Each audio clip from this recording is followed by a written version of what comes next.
نحمدہ ونصلی ونسلم علی رسولہ الکریم اما بعد اعوذ باللہ من الشیطان الرجیم بسم اللہ الرحمن الرحیم یا ایہا الناس اعبدوا ربکم الذی خلقکم والذین من قبلکم لعلکم تتقون صدق اللہ العظیم وصدق رسولہ النبی الکریم الامین ان اللہ وملائکتہ یصلون علی النبی یا ایہا الذین آمنوا صلوا علیہ وسلموا تسلیما الصلاۃ والسلام علیک یا سیدی یا رسول اللہ وعلی آلک واصحابک یا سیدی یا حبیب اللہ الصلاۃ والسلام علیک یا سیدی یا نبی اللہ وعلی آلک واصحابک یا سیدی یا رحمۃ للعالمین۔ حمد و صلوات کے بعد ماہ رمضان المبارک کی خوبصورت گھڑیوں میں فکری، تربیتی اور روحانی کورس کے نام سے چند گزارشات نماز تراویح کے بعد اہل اسلام بالخصوص وہ لوگ جو اپنے آپ کو راہ سلوک کا مسافر سمجھتے ہیں اور اپنی تربیت کے لیے فکر مند رہتے ہیں، ان کی اور اپنی اصلاح کے لیے چند باتیں یہاں کی جائیں گی۔ اللہ تبارک و تعالی اخلاص کا وضو عطا فرمائے، نیتوں اور ارادوں کو پاکیزگی نصیب فرمائے اور اس ماہ مبارک کی ساری برکات اور اس کے ثمرات اور اس کی روحانیت سے ہم سب کو فیض یاب فرمائے۔ اہل ایمان کا یہ شیوہ ہے کہ وہ اپنے رب سے شدید محبت کرتے ہیں۔ قرآن حکیم میں اللہ تعالیٰ نے فرمایا ہے کہ والذین آمنوا اشد حبا للہ، فرمایا وہ لوگ جو ایمان لائے وہ اپنے رب سے شدید محبت کرتے ہیں۔ وہ جب اپنے رب کی نعمتوں کو یاد کرتے ہیں، جب وہ اپنے مالک کے احسانات کا تصور کرتے ہیں، جب وہ اپنے رب کے بے پایا کرم کی طرف دیکھتے ہیں تو اپنے مالک سے شدید محبت کرتے ہیں، اور جب وہ اپنے مالک سے اس قدر زیادہ بڑھ کے محبت کرتے ہیں تو پھر وہ ان سب تقاضوں کو پورا کرنا چاہتے ہیں، ان سب چیزوں کی طرف بڑھنا چاہتے ہیں جو انہیں اللہ تبارک و تعالیٰ کی محبت کی طرف لے کر کے جاتی ہیں۔ اللہ تبارک و تعالیٰ چونکہ اپنے بندوں کی طلب سے آگاہ ہے، اپنے بندوں کی پیاس کو جانتا ہے، ان کے دلوں میں اس کی طرف بڑھنے کا جو جذبہ ہے، اس جذبے سے مالک پوری طرح نہ صرف آگاہ ہے بلکہ اپنے کرم سے اس کی تسکین بھی فرماتا ہے۔ تو اللہ تبارک و تعالیٰ نے وہ سارے راستے ہمیں عطا فرمائے جو رب کریم کی محبت کی طرف ہمیں لے جاتے ہیں اور اس کی محبت کی لذت ہمارے دلوں کے اندر پیدا کرتے ہیں۔ جب اہل ایمان اللہ سے بڑھ چڑھ کے محبت کریں اور اپنے مالک کی طرف وہ سب سے زیادہ اپنے قدموں کو، اپنے دلوں کو، اپنی توجہ کو بڑھائیں تو انہیں کچھ کام ایسے ہیں جو زیادہ کرنے چاہیے۔ ان کاموں میں سے ایک بڑا کام یہ ہے کہ وہ اپنے رب کی عبادت کریں۔ عبادت تو رب کے ہر حکم کو تسلیم کر لینے کا نام ہے، لیکن ہمارے ہاں عبادت کا تصور اکثر نماز کے لیے لیا جاتا ہے۔ قرآن حکیم میں اللہ تعالیٰ نے ارشاد فرمایا یا ایھا الناس اعبدوا ربکم الذی خلقکم والذین من قبلکم لعلکم تتقون، فرمایا لوگو اپنے رب کی عبادت کرو جس نے تمہیں پیدا کیا اور تم سے پہلے لوگوں کو پیدا کیا، اور اس امید پر اپنے رب کی عبادت کرو کہ لعلکم تتقون، تاکہ تم پرہیزگار بن جاؤ۔ اپنے مالک کے حضور اپنی پیشانی کو جھکا دینا عبادت انتہائی درجے کی عاجزی کو کہتے ہیں۔ اپنی پیشانی کو، اپنے ناک کو، اپنے پورے وجود کو اپنے مالک کے حضور انتہائی عاجزی کے ساتھ جھکا دینا اور ساری بلندیاں اور ساری رفعتیں اور ساری عظمتیں رب ہی کی تسلیم کرنا، اس کا نام عبادت ہے۔ اللہ کے حضور جب رب کریم کا بندہ اپنے آپ کو جھکا دیتا ہے اور اس کے حضور وہ انتہائی عاجزی کرتا ہے تو اس کا معنی یہ ہے کہ وہ اپنے رب کی عبادت کر رہا ہے۔ رسول کائنات صلی اللہ تعالیٰ علیہ وسلم نے مختلف چیزوں کو، مختلف مواقع پر ہمارے لیے بیان کر کے ہمارے دلوں میں ان چیزوں کی محبت بڑھائی۔ اس رمضان المبارک میں خاص کر کے ہمیں ان چیزوں پر توجہ کرنی ہے۔ میری نظر میں وہ 4 چیزیں ہیں، اگرچہ ان کو اور بھی بہت ساری چیزوں پر تقسیم کیا جا سکتا ہے، اور بھی کئی چیزیں اس میں شامل کی جا سکتی ہیں، لیکن اہم چیزیں 4۔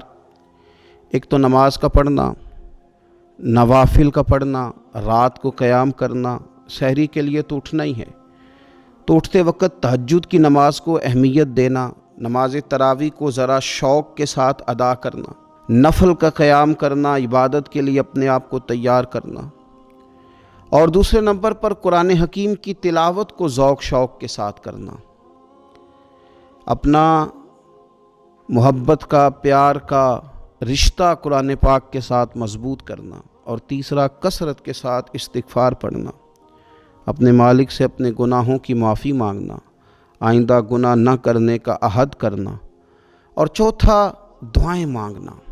یہ 4 چیزیں اگر تھوڑی توجہ کے ساتھ اس ماہ مقدس میں روزانہ کے معاملات میں شامل کر لی جائیں، نماز، تلاوت قرآن مجید، استغفار اور دعا۔ آپ دیکھیے کہ نبی کریم صلی اللہ تعالیٰ علیہ وآلہ وسلم نماز کے اندر محو رہنے کو پسند کرتے تھے۔ حضور نماز کے اندر شامل رہنے کو اور نماز کو بار بار ادا کرنے کو پسند کرتے تھے۔ ہر موقع پر حضور نماز ادا فرماتے، ہر موقع پر۔ سورج گرہن ہے تو نماز ہو رہی ہے، چاند گرہن ہے تو نماز ہو رہی ہے، بارش نہیں ہوتی تو کریم محبوب علیہ السلام نماز ادا کر رہے ہیں، بارشیں کثرت سے ہونے لگیں، طوفان اور آندیاں آنے لگیں تو حضور نماز ادا فرما رہے ہیں۔ جنگ کے موقع پر، بدر کے موقع پر لوگوں کی، صحابہ کی صفیں درست کر کے حضور خود مصلی پر تشریف لے گئے اور نماز شروع کر لی۔ تو ہر وقت نماز کی طرف حضور کی توجہ ہمیں بتاتی ہے کہ نماز پڑھنا، نفل پڑھنا، عبادت کرنا یہ کتنا دلچسپی والا کام ہے، اور مسلمان کا اس کے ساتھ شوق کس قدر زیادہ ہونا چاہیے۔ آج ہم زیادہ بے چین اس لیے رہتے ہیں کہ ہمارا تعلق باقی سب چیزوں سے مضبوط ہوا لیکن مصلی کے ساتھ کمزور ہوا۔ ہماری بہت ساری اس دور کی جدتوں نے ہم سے ہمارے مصلی کی، استغفار کی، تلاوت کی، دعا کی لذت چھینی۔ اگر ہم تھوڑا لوٹ کر کے آئیں اور کچھ گھنٹوں کے لیے، کچھ وقت کے لیے، کچھ ٹائم کے لیے، اگرچہ وہ مختصر ہی کیوں نہ ہو، ہم اپنے معمولات جو عبادت کے تعلق سے ان کو مضبوط کریں، موبائل بند کیے جائیں، ایک کونا تلاش کیا جائے، کوشش کی جائے تنہائی کرے انسان اپنے مالک کے ساتھ۔ نبی پاک صلی اللہ تعالیٰ علیہ وآلہ وسلم نے جو ہمیں طریقے بتلائے ہیں، ان طریقوں کی روشنی میں انسان اکیلا بیٹھے اپنے مالک کے حضور اور خوب اس کی بارگاہ میں نفل پڑھے، تلاوت کرے، استغفار پڑھے، پھر دعائیں مانگے، اپنے لیے بھی مانگے، امت کے لیے بھی مانگے، اپنے لیے بھی مانگے، اپنوں کے لیے بھی مانگے، سب کے لیے اللہ کے حضور سے وہ خیر طلب کرے۔ حضرت سیدنا زید بن ثابت رضی اللہ تعالیٰ عنہ ارشاد فرماتے ہیں، مجمع الزوائد میں، مسند امام احمد بن حنبل میں یہ حدیث موجود ہے۔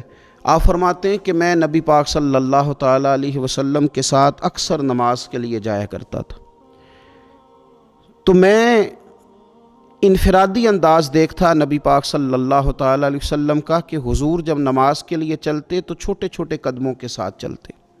جو نبی پاک صلی اللہ تعالیٰ علیہ وسلم کا روٹین میں چلنے کا انداز ایک کریمانہ تھا، اس سے ہٹ کر حضور مختصر قدم اٹھاتے اور نماز کے لیے تشریف لے جاتے۔ میں اس خوبصورت ادا پر توجہ کرتا تو میرے کریم محبوب صلی اللہ تعالیٰ علیہ وسلم نے مجھ سے فرمایا، زید تم جانتے ہو میں مختصر قدم کیوں اٹھاتا ہوں؟ حضور دلوں کا حال جانتے ہیں نا، تو فرمانے لگے تمہیں خبر ہے میں اختصار کے ساتھ قدم کیوں اٹھاتا ہوں؟ عرض کی یا رسول اللہ صلی اللہ تعالی علیہ وسلم کرم نوازی فرمائیے، بتا دیجئے۔ تو حضور فرمانے لگے کہ جب تک انسان نماز کی طلب میں رہتا ہے نا، وہ نماز ہی میں رہتا ہے۔ وہ جب نماز کی طلب میں ہوتا ہے تو نماز ہی میں ہوتا ہے۔ تو میں چھوٹے چھوٹے قدم اٹھاتا ہوں، ذرا آہستہ چلتا ہوں، تاکہ جتنا وقت طلب نماز میں ہو وہ نماز ہی میں گزرے۔ ذکر حبیب کم نہیں وصل حبیب سے، محبوب کا ذکر بھی اس سے ملاقات ہی ہوتا ہے۔ تو یہ جو سفر ہے نا نماز کے لیے جانے کا، میں چاہتا ہوں کہ یہ ذرا لمبا ہو جائے، اس میں ذرا وقت ملے تاکہ مالک کے ساتھ میں جڑا رہوں، میرا تعلق مضبوط رہے۔ تو سرور کائنات صلی اللہ تعالیٰ علیہ وسلم کی جو خاص دلچسپی ہے نماز کے ساتھ، نفل کے ساتھ، عبادت کے ساتھ، حضور صلی اللہ علیہ وسلم نے ارشاد فرمایا، مسلم شریف میں حدیث موجود ہے، فرمایا اللہ تعالیٰ کے بندہ سب سے زیادہ قریب پتہ کب ہوتا ہے؟ پہلے تو ذرا ان لفظوں کا حسنی ملاحظہ کریں کہ بندہ اور رب کے قریب، بندہ اور اپنے مالک کے قریب۔ وہ بندہ کتنی شان والا ہے، اس کا مقدر آج کتنے عروج پہ ہے جو اپنے رب کے قریب ہو گیا۔ حضور فرمانے لگے، غلاموں سنو، بندہ اپنے رب کے سب سے زیادہ قریب سجدے کی حالت میں ہوتا ہے، لہذا فرمایا سجدوں میں کثرت سے دعا کیا کرو، گویا اس سے مانگ لیا کرو سجدوں میں، اب تمہارا قرب ہے، اب تم جب کشکول طلب دراز کرو گے تو وہ تمہیں عطا کرے گا۔ جب تم نے اپنا سر سجدوں میں رکھا ہو تو پھر اپنی آرزویں لے آؤ ساری، اب رب تمہارے کشکول بھرے گا، تمہیں خیرات ملے گی، تمہاری طلب سے بڑھ کر تمہیں عطا کیا جائے گا۔ تو عبادت کے ساتھ جب آپ کا تعلق ہوتا ہے تو آپ قرب الہی میں ہوتے ہیں، اللہ کے قریب چلے جاتے ہیں۔ شرط یہ ہے کہ تھوڑی دیر بھول جائیں موبائل کو، تھوڑی دیر چھوڑ دیں دنیا داری کے خیالات، تھوڑی دیر وہ ایک دن چھوڑ کے سارا کچھ بھی تو جانا ہے نا اللہ کے حضور۔ تو آج بھی اگر کچھ وقت کے لیے ترک کیا جائے، اسلام میں رہبانیت نہیں، لیکن حضور تہجد کی نماز پڑھتے تھے، حضور اعتکاف کرتے تھے، غار حرا میں وقت گزارا نبی پاک علیہ السلام۔ کچھ وقت تو ایسا ہو جو انسان اپنے رب کے ساتھ گزارے، اللہ کے ساتھ اپنے تعلق کو وہ مضبوط کرے۔ دیکھیے حضرت سیدنا یوسف بن عبداللہ بن سلام رضی اللہ تعالیٰ عنہ، یہ حضرت عبداللہ بن سلام رضی اللہ تعالیٰ عنہ معروف صحابی رسول صلی اللہ تعالیٰ علیہ وسلم کے صاحبزادے، یہ حضرت ابو دردہ رضی اللہ تعالیٰ عنہ سے ملنے کے لیے تشریف لے گئے۔ فرماتے ہیں کہ جب میں ان سے ملنے کے لیے گیا تو وہ شدید علیل تھے، حضرت سیدنا ابو دردہ رضی اللہ تعالیٰ عنہ بڑے جلیل القدر صحابی ہیں اور بڑے صاحب الرائے آدمی ہیں۔ حضرت عمر فاروق رضی اللہ تعالیٰ عنہ اکثر ان سے مشورہ لیا کرتے تھے۔ فرماتے ہیں میں جب ان سے ملنے کے لیے گیا تو وہ سخت بیمار تھے اور اسی بیماری میں ان کا وصال ہوا۔ میں ان سے ملنے گیا تو مجھ سے کہنے لگے کہ بھتیجے، حضرت عبداللہ ابن سلام کے بیٹے ہیں نا یوسف بن عبداللہ، تو وہ چونکہ ان کا دوستانہ تھا، کہنے لگے بھتیجے تم اس شہر میں کس طرح آئے؟ تو جناب یوسف بن عبداللہ کہتے ہیں میں نے عرض کی کہ آپ کا میرے والد کے ساتھ جو تعلق تھا، جو دوستانہ تھا، اس تعلق نے مجھے مجبور کیا کہ میں آپ کی تیمارداری کروں۔ تو فرماتے میں تو تیمارداری کرنے گیا تھا، ان کا حال پوچھنا تھا، لیکن یہ لوگ جو حضور کے دین کی تبلیغ کے لیے جذبات رکھتے تھے اور ایک دوسرے کو اللہ کی جانب متوجہ کرنے کا جو جذبہ رکھتے تھے، وہ بڑا انوکھا ہے۔ ایک شخص تیمارداری کرنے گیا ہے تو حضرت سیدنا ابو دردہ رضی اللہ تعالیٰ عنہ فرمانے لگے بھتیجے میں اس وقت اس کیفیت میں ہوں کہ جھوٹ بولنا بہت برا ہے، یعنی جھوٹ بول ہی نہیں سکتا کہ اس بیماری میں ہوں کہ جس میں مجھے لگتا ہے کہ میں دنیا سے چلا جاؤں گا۔ فرمانے لگے اللہ کی قسم میں نے خود رسول پاک صلی اللہ علیہ وسلم سے سنا ہے کہ جو شخص اچھے طریقے سے وضو کرے، وہ تیمارداری کرنے آئے اور یہ ان کو نماز کی طرف، عبادت کی طرف مائل کر رہے ہیں۔ فرماتے میں نے خود حضور صلی اللہ علیہ وسلم سے سنا ہے کہ جو شخص اچھے طریقے سے وضو کرے پھر 2 رکعتیں نماز پڑھ لے یا 4 رکعتیں نماز پڑھ لے، اخلاص کے ساتھ پڑھے، اچھا وضو کرے، 2 رکعتیں پڑھ لے یا 4 پڑھ لے، یعنی 2 نفل ادا کرے یا 4 کر لے، اور پھر وہ خلوص کے ساتھ اپنے رب سے مغفرت طلب کرے تو اللہ اس بندے کی بخشش فرما دے گا۔ یہ میں نے سنا ہے حضور سے، یہ میں نے خود سنا ہے۔ مرض وصال میں سیدنا ابو دردہ رضی اللہ تعالیٰ عنہ اس کو بیان کرتے ہیں۔ تو رمضان المبارک کے اندر ہمیں موقع ملتا ہے نماز پڑھنے کا، نماز تراویح کا، رات کے قیام کا موقع میسر آتا ہے۔ ایک تو عشاء کے بعد موقع ملا تراویح پڑھنے کا، ایک یہ کہ ہم کو سحری میں اٹھنا ہے، اور تہجد کی وہ خاص فضیلتیں جو عام دنوں میں کئی دفعہ مشکل ہوتی ہیں، وہ اٹھنا تو ہے۔ اگر تھوڑا سا 10 منٹ پہلے اٹھا جائے، وضو کیا جائے، اچھے طریقے سے کچھ نوافل ادا کر لیے جائیں، پھر سحری کے معاملات میں مشغول ہوا جائے۔ نبی پاک صلی اللہ تعالیٰ علیہ وآلہ وسلم ارشاد فرماتے ہیں، یہ ترمذی شریف کی حدیث ہے، حضور علیہ الصلوۃ والسلام نے ارشاد فرمایا کہ رات کا قیام اپنے اوپر لازم کر لو۔ اگرچہ یہ لازم کرنا یہ استحبابی حکم ہے، حضور صلی اللہ تعالی علیہ وسلم نے اسے فرض قرار نہیں دیا، لیکن حضور شوق دلاتے ہیں۔ فرمایا رات کا قیام، رات کا قیام، ساون کی کالی راتوں میں جب بوندا باندی ہوتی ہے، وہ راتوں کو اٹھ اٹھ روتے ہیں جب خلقت ساری سوتی ہے۔ اور حضرت میاں صاحب رحمۃ اللہ علیہ نے فرمایا تھا کہ رات پوے تے بے دردانو نیند پیاری آوے، تے درد مندانو یاد سجن دی ستیاں وی آن جگاوے۔ فرمایا رات کا قیام، حضور سید عالم صلی اللہ تعالی علیہ وسلم فرماتے ہیں رات کا قیام اپنے اوپر لازم کر لو، اس لیے کہ یہ رات کا قیام تم سے پہلے نیک لوگوں کا طریقہ ہے، اور یہ تمہارے لیے قرب خداوندی کا باعث ہے، یہ تمہیں اللہ کے قریب کر دے گا۔ اور حضور صلی اللہ تعالی علیہ وسلم فرمانے لگے یہ رات کا قیام تمہاری برائیوں کو مٹا دے گا اور یہ تمہیں گناہوں سے روک لے گا، گویا رب کریم تمہیں معافی عطا فرمائے گا، یہ تمہارے لیے بخشش کا ذریعہ بن جائے گا۔ یہ برائیوں کو مٹانے والا ہے رات کا قیام، یہ گناہوں سے روکنے والا ہے رات کا قیام۔ تو نماز کی طرف خاص توجہ کریں۔ اسی طرح کا معاملہ تھوڑا سا ہمیں ذوق کے ساتھ قرآن پاک کی تلاوت کے ساتھ اپنے آپ کو وابستہ کرنا چاہیے۔ بہقی شریف میں حدیث ہے، نبی پاک صلی اللہ تعالی علیہ وسلم نے فرمایا میری امت کی سب سے افضل عبادت تلاوت قرآن ہے، سب سے افضل عبادت تلاوت قرآن ہے۔ اور حضور صلی اللہ تعالی علیہ وسلم فرماتے ہیں قیامت کے دن قرآن پڑھنے والے سے کہا جائے گا تو پڑھ، تو جتنی آیتیں پڑھتا جائے گا رب تیرے اتنے درجے بلند کرتا جائے گا۔ تلاوت قرآن کے ساتھ خاص ذوق، رمضان شریف کے اندر گھروں کے اندر اگر قرآن پاک کی تلاوت کی جائے، ہم دیکھتے تھے جب دیہاتوں میں ہوتے تھے تو گھر کے اندر بڑا ذوق ہوتا تھا قرآن پاک کی تلاوت کا۔ بہن بھائی ایک دوسرے سے پوچھتے تھے تیرا کون سا سپارہ ہے، تو وہ کہتے تھے میں کیوں بتاؤں، تو بتا تیرا کون سا ہے۔ کیوں؟ اس لیے کہ ایک شوق ہوتا تھا کہ ایک دوسرے سے آگے بڑھنا۔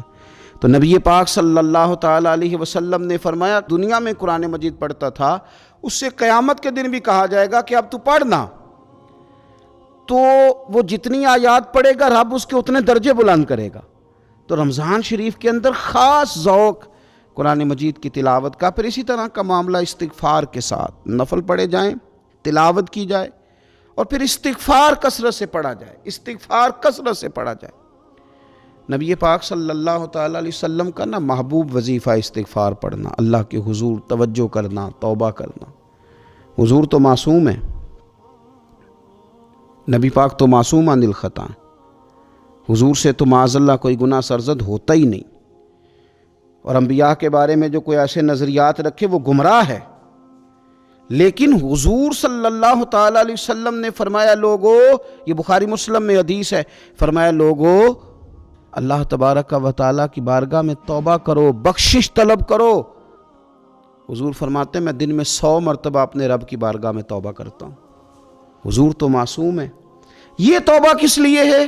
یہ تعلیم امت کے لیے، یہ ہمیں سمجھانے کے لیے، یہ ہماری توجہ دلانے کے لیے، یہ بتانے کے لیے ہے کہ یہ استغفار درجات کو بلند کرتا ہے۔ اللہ کی طرف رجوع کرنے کے لیے کثرت کے ساتھ استغفار کی جائے، اپنے رب سے معافی مانگی جائے۔ ہم انسان ہیں، کچھ غلطیاں نہ چاہتے ہوئے بھی ہو جاتی ہیں، بہت کوشش کے باوجود کچھ چیزوں پر کنٹرول نہیں رکھ پاتے، ہم سے سرزد ہو جاتی ہیں۔ رمضان کی ساعتوں میں، صبحوں میں، شاموں میں، سحری میں، افطار میں، تراویح میں، تہجد میں اگر اللہ کے حضور استغفار کی جائے، اللہ کے حضور استغفار کی جائے۔ مسند امام احمد بن حنبل میں حدیث ہے، حضور صلی اللہ تعالی علیہ وسلم فرماتے ہیں، اور یہ حدیث اتنی زیادہ انسان کو خوشی دیتی ہے اور رب کی رحمت کو بندے کے اتنا قریب کر دیتی ہے، اتنا اللہ کے قریب کر دیتی ہے کہ انسان جھوم اٹھتا ہے۔ کبھی اس حدیث کے جملوں پر غور کریں، نبی پاک صلی اللہ تعالی علیہ وآلہ وسلم کس طرح رب کی رحمت ہمارے سامنے بیان کرتے ہیں، اور جب حضور اپنی زبان نور سے بیان کرتے ہیں پھر تو یوں لگتا ہے کہ روح کی گہرائیوں تک بات چلی گئی۔ حضور سید عالم صلی اللہ تعالی علیہ وسلم فرماتے ہیں شیطان نے رب کریم کی بارگاہ میں یہ کہا تھا کہ اے مالک مجھے تیری عزت کی قسم، جب تک ان لوگوں کے جسموں میں روح رہے گی میں انہیں گمراہ کرتا رہوں گا۔ جب اللہ نے اسے کہا نا کہ تو نکل جا، تو مردود ہے، تو اس نے کہا مجھے تیری عزت کی قسم، جب تک ان کے جسموں میں روح باقی ہے میں انہیں گمراہ کرتا رہوں گا۔ تو میرے کریم محبوب علیہ السلام، مدینے والے پیارے حبیب علیہ السلام فرماتے ہیں، رب کریم نے فرمایا سن و ابلیس، اگر تو یہ قسم اٹھاتا ہے کہ تو جب تک ان کے جسموں میں روح ہے انہیں گمراہ کرتا رہے گا، تو پھر مجھے بھی اپنے عزت اور جلال کی قسم، یہ جب تک مجھ سے معافی مانگتے رہیں گے میں انہیں معاف کرتا رہوں گا، میں بھی انہیں معاف کرتا رہوں گا، یہ جب جب مجھ سے بخشش مانگیں گے، جب جب مجھ سے بخشش مانگیں گے۔ اس یہاں سے کبھی ہم نے کنارہ نہ کیا، اور تو نے بھی تو دل آزردہ ہمارا نہ کیا، ہم نے تو جہنم کی بہت کی تدبیر، پر میرے مولا تیری رحمت نے گوارا نہ کیا۔ تو کثرت کے ساتھ استغفار رمضان میں کیا جائے، اللہ کے حضور معافیاں مانگی جائیں، اور میں تو کہتا ہوں اپنے لیے بھی مانگی جائیں، دوسروں کے لیے بھی مانگی جائیں، استغفار سے وہ مان جاتا ہے۔ اور پھر سب سے زیادہ جس چیز پر توجہ دینے کی ضرورت ہے وہ ہے عبادت کا مغز، یعنی دعا۔ میں اکثر کہتا رہتا ہوں کہ ہمارے ڈاکٹر ہمیں یہ کہتے ہیں کہ تمہارے دلوں میں کچھ دکھ ہیں وہ کہہ دو تو تمہاری بیماریاں ہلکی ہو جائیں گی، دل کے بوجھ اتار دو، تم کہہ دو کسی سے اپنے غم تاکہ تمہارے دل ہلکے ہو جائیں۔ اب کچھ غم بڑے ذاتی قسم کے ہیں، بندہ کسی سے کہہ ہی نہیں سکتا، بڑی نجی قسم کے کچھ دکھ ہیں، کسی سے کیسے بیان کرے؟ تو ہمارے دین نے ہمیں دعا سکھائی۔ معنی کیا ہے؟ جو کسی سے نہیں کہہ سکتے وہ رب رسول سے کہہ دو تاکہ تمہارا دل بھی ہلکا ہو، تمہاری عزت بھی محفوظ رہے۔ اور تم نے کہا بھی اس طبیب کے سامنے جو سب سے بڑھ کر شفا دینے والا ہے، کہا اس مالک کے سامنے جو سب سے زیادہ خزانے بانٹنے والا ہے۔ ترمذی شریف میں حدیث ہے، حضور نے فرمایا دعا عبادت ہے۔ اسی ترمذی میں حدیث ہے، فرمایا دعا عبادت کا مغز ہے۔ اور اسی ترمذی میں حدیث ہے، نبی پاک علیہ السلام نے فرمایا یاد رکھو، رب کے نزدیک، اللہ کے نزدیک دعا سے زیادہ عزت والی چیز کوئی نہیں، اس سے بڑی اکرام والی چیز ہی کوئی نہیں اللہ کے حضور۔ تم اپنے رب سے جب مانگتے ہو تو بڑے معزز ہوتے ہو، دنیا داروں کے سامنے ہاتھ پھیلاؤ گے، دکھ سناؤ گے تو عزت میں کمی آئے، لیکن جب تم اللہ سے مانگتے ہو، مالک کے حضور کشکول طلب دراز کرتے ہو، تو اس سے بڑی عزت والی چیز کوئی نہیں۔ پھر ایک دل میں سوال آتا تھا کہ کتنا کو مانگیں، مالک سے کتنا سوال کریں، کس قدر طلب کریں؟ تو بہقی شریف میں حضور نے یہ مسئلہ بھی حل کر دیا۔ اللہ کے پیارے حبیب علیہ السلام نے فرمایا ہر چیز یہ اپنے رب سے مانگ لو، ہر چیز یہ اپنے رب سے طلب کرو، حتیٰ کہ نمک ہی کیوں نہ ہو، وہ بھی مانگنا ہو تو مالک سے ہی مانگو۔ اللہ کے حضور عرض کرو اس کے پیارے محبوب علیہ السلام کے غلاموں، تمہارے ہاتھ وسیلہ جو آ گیا ہے مدینے والے محبوب کا، اس کی بارگاہ سے مانگو، بار بار مانگو، کئی بار مانگو، اور اپنے لیے بھی طلب کرو، دوسروں کے لیے بھی طلب کرو، امت کے لیے طلب کرو، ملک و ملت کے لیے طلب کرو۔ تو رمضان شریف کی پہلی نشست میں ایک تو ہمیں اپنی عبادت کو، اپنے نوافل کو، اپنی نماز کو مضبوط کرنا ہے، کوشش کریں قضا نمازوں پر بھی توجہ دی جائے، یہ بہت بڑا قرض ہے اور یہ ہم ہی ادا کریں گے تو ادا ہوگا۔ اور دوسری بات یہ کہ کثرت کے ساتھ قرآن مجید کی تلاوت کی جائے۔ تیسری بات یہ کہ استغفار کو اپنے اوپر لازم کیا جائے۔ اور چوتھی بات دعائیں مانگی جائیں۔ رمضان کی گھڑیاں بڑی قبولیت والی ہیں، بڑی قبولیت والی ہیں۔ افطار کے وقت جو بندہ مانگتا ہے رب اس کی دعا کو قبول فرماتا ہے۔ ان اوقات میں اللہ سے مانگا جائے اور خوب مانگا جائے، اے اللہ اس ماہ مقدس کا صدقہ امت مسلمہ کے لیے رحمت والے فیصلے فرما۔ آخر دعوایا ان الحمدللہ رب العالمین۔